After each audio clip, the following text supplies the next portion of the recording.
هتلاقي ناس طالعة بتقولك بعد ما تاكلي طبق الكبدة الخطير ده لازم تمشي 60 ساعة أو تقطعي الأكل باقي اليوم كله، وممكن كمان تشربي كمون بالعرقسوس بعدها عشان يحرق كل اللي كلتيه ده. طبعا كل الكلام ده غلط، وممكن يعملك حاجة اسمها اضطرابات طعام اللي احنا أصلا بنحاول نعالجها. ما تخافيش من الأكل وكلي في العيد عادي مع أهلك وحبايبك وانبسطي. حاجتين فعلا هما اللي ممكن يفرقوا معاكي: تشربي مية كتير اليوم ده عشان نمنع احتباس السوائل في الجسم، وانك ما تاكليش لحد الامتلاء، يعني كلي بالمعقول من غير ما تتزحلقي بوشك في صينية الأكل. فكري نفسك دايما ان طبق واحد مش هيفرق على الميزان، لكن لو أكلتي الطبق ده كذا يوم ورا بعض هو ده اللي هيزودك فعلا.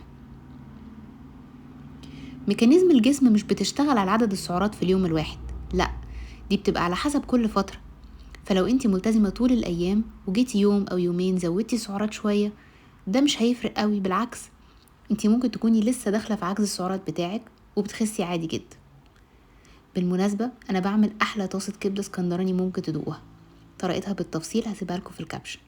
وكل سنة وانتوا طيبين يا حبايبي.